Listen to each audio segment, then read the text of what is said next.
खुदा की मोहब्बत, क्योंकि खुदा ने दुनिया से ऐसी मोहब्बत रखी कि उसने अपना इकलौता बेटा बख्श दिया, ताकि जो कोई उस पर ईमान लाए हलाक ना हो बल्कि हमेशा की ज़िंदगी पाए।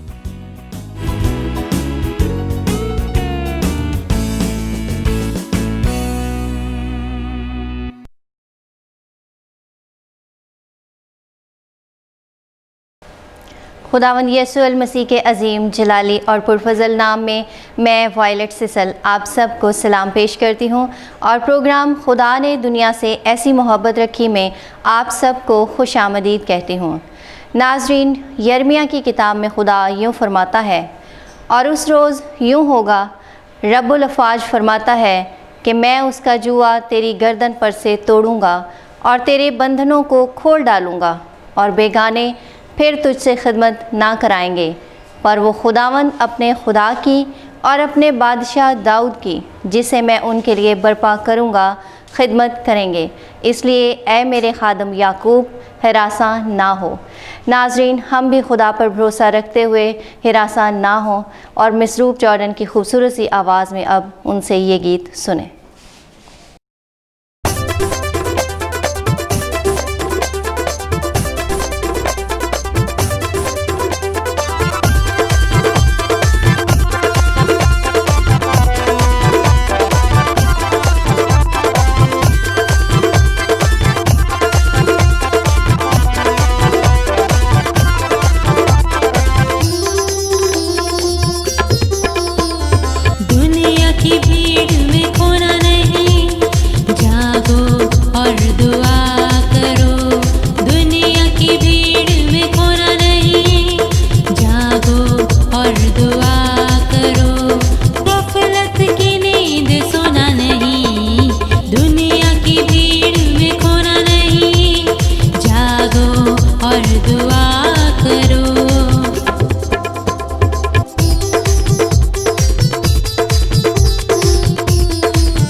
जी नाज़रीन, आपने ये गीत सुना। मैं उम्मीद करती हूँ कि खुदावंद की इस सताइश के वसीला से आपने बरकत पाई है। और अब वक्त है कि हम अंकल डेविड और पिंकी के पास चलें और उनसे आज की कहानी सुनें। आइए चलते हैं। खुदावंद खुदावन यीशु मसीह के अजीम नाम में पिंकी और अंकल डेविड आप सबको सलाम पेश करते हैं और आज की नई कहानी के साथ आप सबको खुश आमदीद कहते हैं। नाज़रीन, हमारी दुआ है कि कलाम मुकद्दस को आप तक इन कहानियों के वसीला से पहुंचाने की हमारी ये कोशिश आपके लिए बरकत का बायस हो।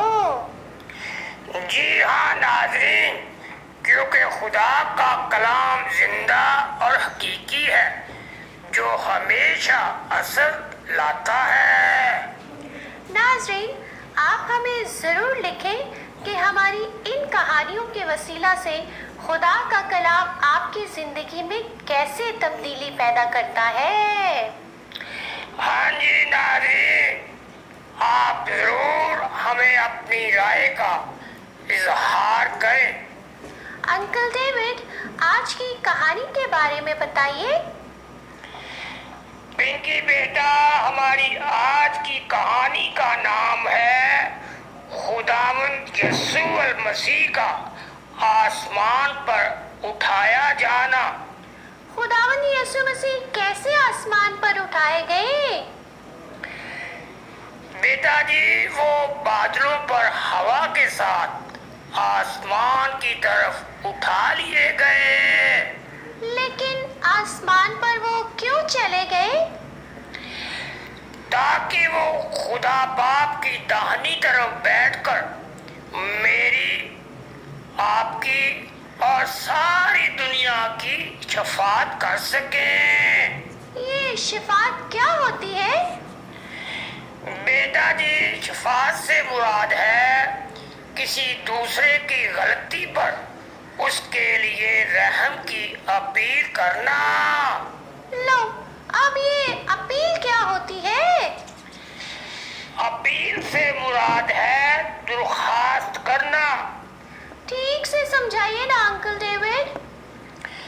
पिंकी बेटा, तमाम नस्लें इंसानी गुनहगार है और चूंकि सब गुनाह में पैदा हुए हैं, इस सबब से हम सब कोई गुनाह करें या ना करें, हम गुनहगार ही हैं।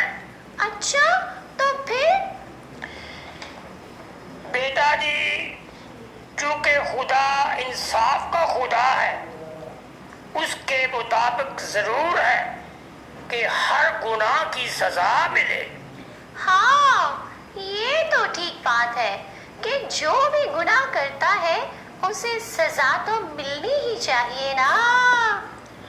हाँ जी, लेकिन पिंकी बेटा, यीशु मसीह हमारे लिए ऐसा नहीं चाहते। वो क्यों? वो इसलिए कि यीशु मसीह ने हमारे सारे गुनाहों की सजा अपने ऊपर ले ली और एक ही बार सबके लिए कुर्बानी दे दी।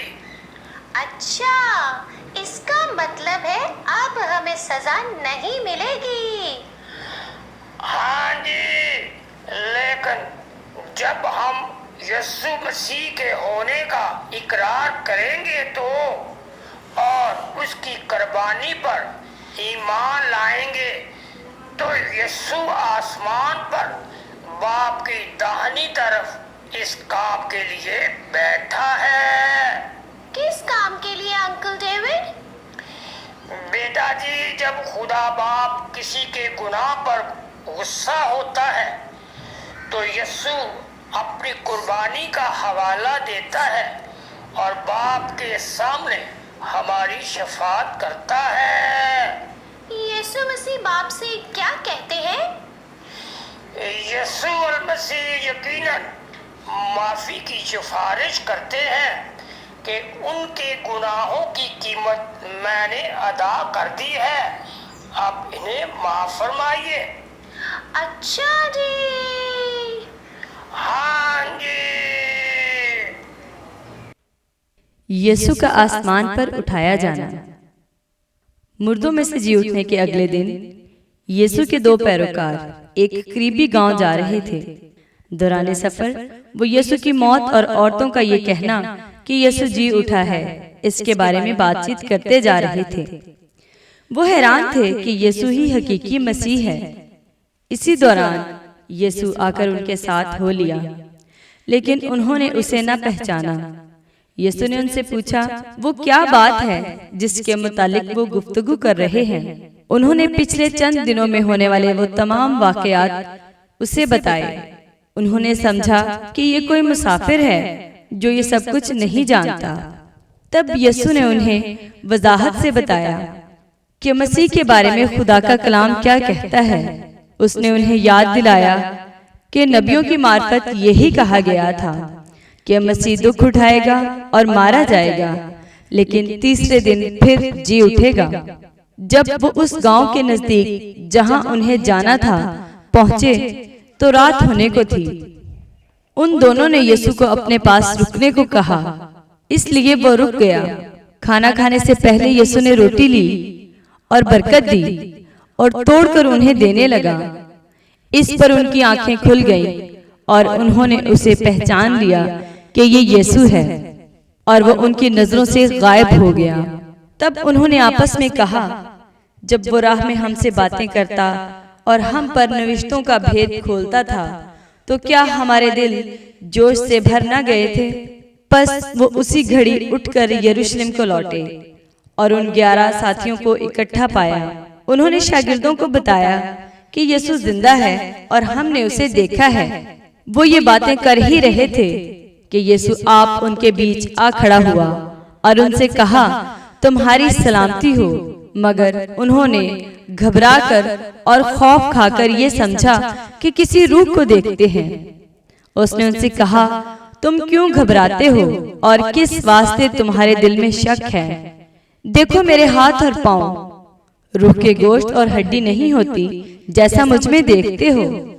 उसने उन्हें दिखाने के लिए कि वो रूह नहीं, उनसे मछली का कतला मांगा और खाया। मैंने तुमसे ये बातें कही थी जो मेरी बाबत सहीफों में लिखी गई, वो तमाम बातें पूरी होना जरूर थी। फिर उसने उनके जहनों को खोला कि वो किताबे मुकद्दस को समझें। उसने कहा, ये लिखा है कि मसीह दुख उठाएगा, मारा जाएगा और तीसरे दिन मुर्दों में से जी उठेगा। ये भी लिखा है कि यरूशलेम से शुरू करके सब कौमों में तौबा और गुनाहों की मुआफी की मनादी की जाएगी। तुम इन बातों के गवाह हो। अगले 40 दिन तक यीशु अपने शागिर्दों और पैरोकारों पर कई बार जाहिर हुआ। एक मर्तबा वो 500 से ज्यादा अफराद पर एक ही वक्त में जाहिर हुआ। उसने मुख्तलिफ तरीकों से शागिर्दों पर वाज़े किया कि वो जिंदा है और आसमान की बादशाही के बारे में उन्हें सिखाया। 40 दिनों के इख्तिताम पर यीशु ने अपने शागिर्दों से कहा, आसमान और जमीन का कुल इख्तियार मुझे दिया गया है। बस तुम जाकर सब कौमों को शागिर्द बनाओ और उन्हें बाप और बेटे और रूहुल कुद्स के नाम पर बपतिस्मा दो और उनको ये तालीम दो कि इन सब बातों पर अमल करें जिनका मैंने तुमको हुक्म दिया है। और देखो, मैं दुनिया के आखिर तक हमेशा तुम्हारे साथ हूँ। यरूशलेम में ठहरे रहो जब तक कि कुव्वत का लिबास न मिले। तब यीशु आसमान पर उठा लिया गया और एक बदली ने उसे उनकी नजरों से छुपा लिया। यीशु दुनिया पर हुक्मरानी करने के लिए खुदा बाप के दाहिनी तरफ जा बैठा। जी नाज़रीन, आपने कहानी देखी और सुनी, और यकीनन ये आपके लिए बरकत का बायस हुई होगी। अब अगले हफ्ते तक के लिए आप हमें इजाजत दीजिए। खुदा हाफिज। जी नाज़रीन, आपने ये कहानी देखी और सुनी। मैं उम्मीद करती हूँ कि इसके वसीला से आपने खुदावंद का कलाम सीखा है। और अब वक्त है कि हम डॉक्टर मार्टिन लूथर की मुख्तसर कैटेकिज़्म के वसीला से भी खुदावंद का कलाम सीखें। हमारा आज का मज़मून है पहला आर्टिकल। पहले आर्टिकल में आज हम सीखेंगे कि हम दुनिया और इंसान की पैदाइश के मुतालिक इंसान के बनाए हुए मफरूज़ों को क्यों हकीकत तस्लीम नहीं करते और खुदा बाप ने किस तरह हमारी पैदाइश में अपनी भलाई और नेकी ज़ाहिर की। आइए सीखते हैं। खुदावंद यीशु मसीह के मुबारक और जलाली नाम में आप सब की सलामती हो। हम खुदावंद के शुक्रगुजार हैं कि उसने हमें वक़्त दिया ताकि हम उसके कलाम को सीख सकें। और आज हम उसके कलाम में से सीखेंगे पहले आर्टिकल के बारे में, और पहला आर्टिकल तख्लीक के बारे में है।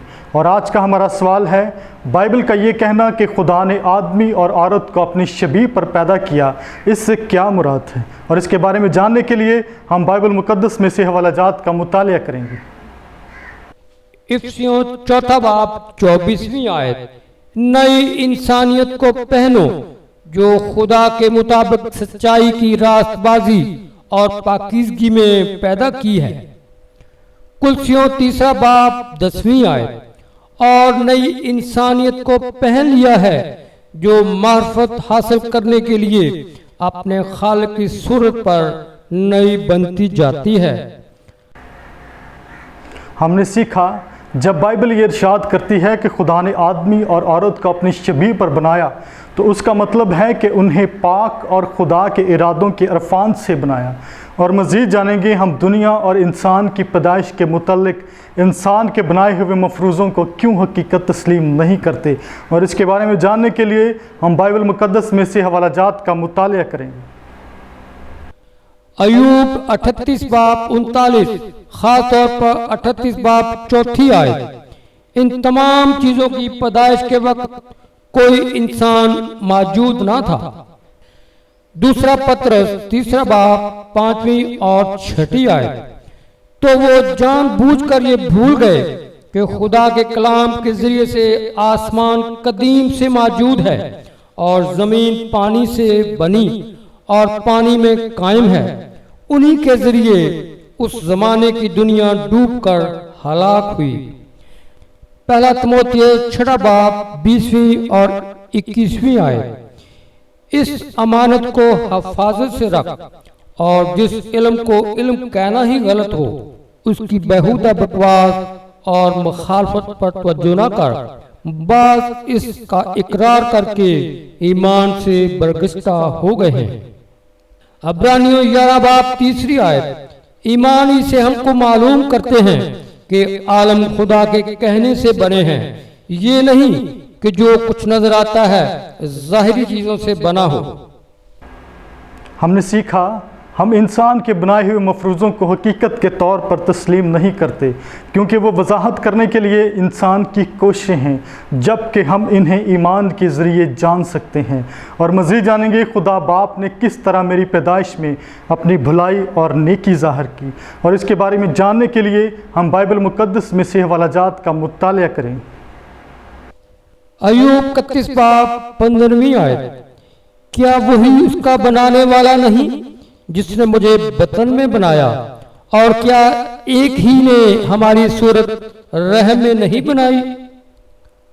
अयूब 10वां बाब 11वीं और 12वीं आयत, क्या तुम नहीं जानते, फिर तूने मुझ पर चमड़ा और गोश्त चढ़ाया और हड्डियों और नसों से मुझे जोड़ दिया। मत्ती 10वां बाब 28वीं आयत, जो बदन को कत्ल करते हैं और रूह को कत्ल नहीं कर सकते, उनसे ना डरो।